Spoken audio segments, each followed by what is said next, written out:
pick your favorites, but I think I will. It helps me to calm the nerves.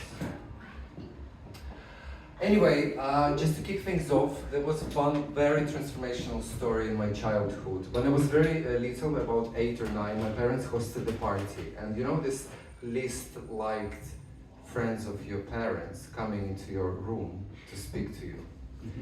And they were just like asking me how is school and everything, and 3 minutes into this dull conversation, I just looked at them in the eyes and I said, are you deflecting your own misery by coming to my room?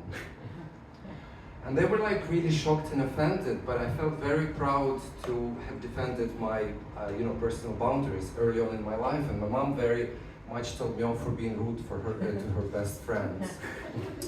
Happy Mother's Day to everyone, and I wanted to share a couple of kind of probably highlights of my mom. So my mom back in Ukraine, she's safe and and happy woman. She's 71, and I think the distinct two highlights of our relationship is when I was 4, she tried to put me to nursery, and on my first day, I ran away into the street and they lost me. So in the evening, they actually, when she came to collect me, she didn't find me. So like they found me all together later in the evening. So they kind of told her like, your child is not ready, so keep him at home. And maybe 36 years in, we went to the market to get some groceries, shopping together, and my mom told me that I'm not picking the correct apples. So moms are always right, but like by turning 40, I kind of thought that maybe I would be in a position to be able to make my choices.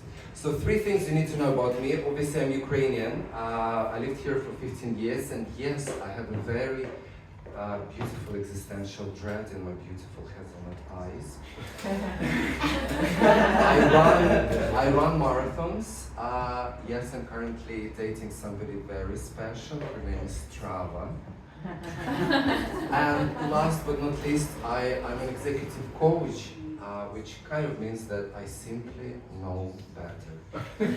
And I will take you on a little whistle-stop tour of those 3 identities in the next 7 minutes. So being Eastern European, we're obviously tall, gorgeous, very hardworking people, right? But the amount of directness that we import or bring with us into the Great Britain is kind of overwhelming. I think, when I moved here 15 years ago, like, Brits still couldn't figure out the complexity of my heart and mind. And my first work appraisal contained words borderline unpleasant. And the only kind of weird thing about this, like, why Brits are such flakes, right? Why they can't just call me unpleasant? Why to soften the blow, right? Like, I'm unpleasant intentionally, and I know it. Like, that's kind of how I operate. And what's interesting that is, as Eastern Europeans, English is not our first language, and we use words for exactly what we want to communicate, right? But sometimes we forget words, even simple ones. I remember early on in my London journey, I was coming back from clubbing, and I went into grocery store and I was craving for some cereal, but for the life of me I forgot the word, and I was walking around shelves and trying to find it, and I couldn't. So at some point I confronted the shop assistant and I said, can you possibly help me to find morning crisps? And the look of terror, confusion, and emotional turbulence of the person was really telling, and she was like, morning crisps. And I said, well, you take milk, you take morning crisps, and you make yourself a breakfast. So that's probably I procured cereal, and it was probably the highest level of cultural integration, ladies and gentlemen, trying to articulate myself. Moving on to the running, right? Running, marathons can be confusing, it's a lot of gels, choices of shoes, programs, it can be overwhelming.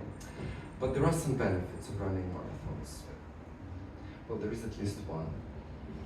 It's a very athletic cause. And I can only reveal my calves if you're gonna back me, because that's how it works. Are you ready to back? Please. Oh.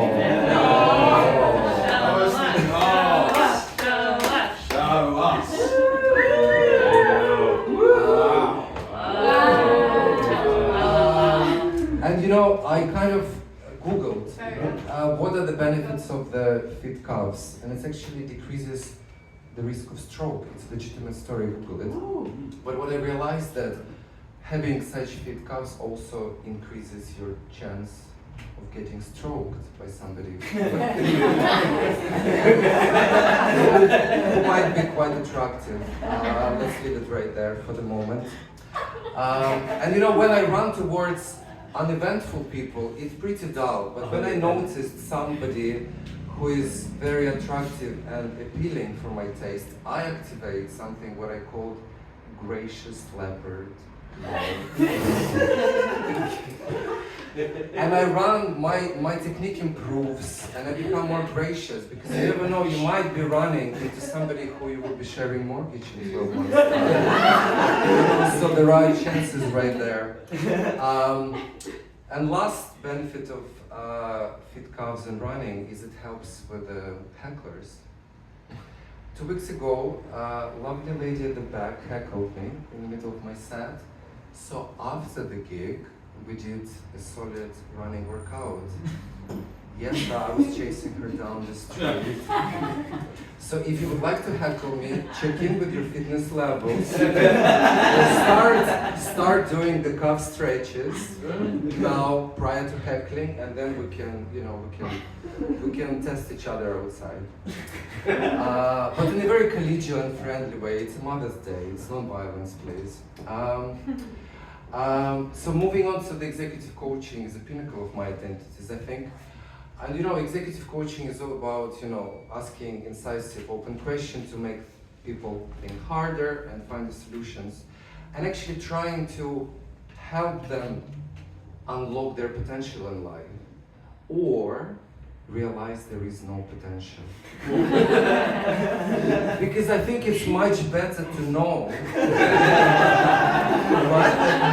Like what are you working with? Like, is there anything left? Can you become better, or you're just like dull as it comes? And you know, I'm very passionate about this sport, and I was working with this woman who had a very peculiar choice of companions. All of them were quite scruffy and aesthetically, not very aesthetically pleasing, shall we say. So session in, session out, we were working really hard, and I was trying to really articulate to her the benefits of diversifying the male talent pool, right, to make her life more fulfilling.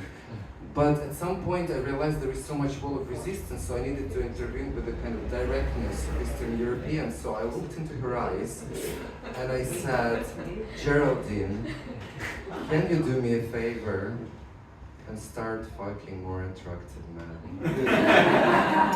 And you know, she did. Like, I mean, you know, she's sending me some pics of them now, and we're kind of trying to, you know, identify her growth.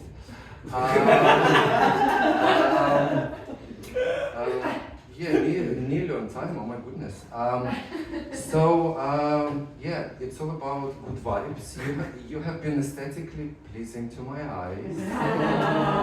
And I have been Stormy Pasha. Thank you very much.